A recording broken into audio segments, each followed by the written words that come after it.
வணக்கம் நண்பர்களே, வாழ்க வளமுடன்.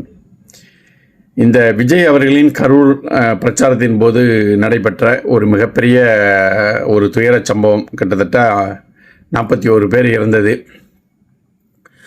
இதற்கு சிபிஐ விசாரணை வேண்டும் என்று திரு விஜய் தரப்புலையும் ஏற்கனவே ஒரு எஸ்ஐடி ஸ்பெஷல் இன்வெஸ்டிகேஷன் டீமை வந்து சென்னை உயர்நீதிமன்றம் ஃபார்ம் பண்ணியிருந்தாங்க. அது மட்டும் இல்லாமல் ஒரு நீதிபதி, முன்னாள் நீதிபதியின் தலைமையில் ஒரு கமிட்டி ஒன்று ஃபார்ம் பண்ணியிருந்தாங்க தமிழக அரசு.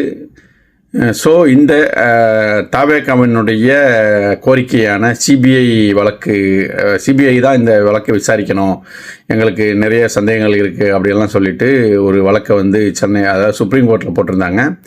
அது வந்து விஜய் அவர்களுக்கு சாதகமாக இந்த கரூர் சம்பவத்தை சிபிஐ விசாரிக்க உத்தரவிட்டிருக்காங்க.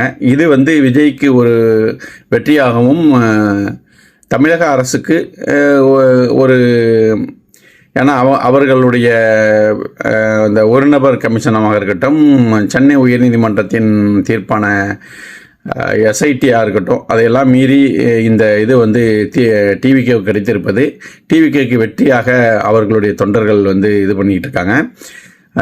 நாம் வந்து இதன் முடிவில் என்ன மாதிரியான ஒரு விசாரணை முடிவு, எந்த மாதிரியான ஒரு ஃபேக்ட் ஃபைண்டிங்கை வந்து கொடுக்கும் அப்படிங்கிறது நம்ம பொறுத்திருந்து பார்ப்போம். நம்ம வீடியோ யாரும் சப்ஸ்கிரைப் பண்ணாமல் பார்த்துக்கிட்டு இருந்தீங்கன்னா சப்ஸ்கிரைப் பண்ணி உங்கள் ஆதரவு கொடுங்க. முழு வீடியோவை லிங்கை கிளிக் பண்ணி நீங்கள் பார்க்கலாம். நன்றி, வணக்கம்.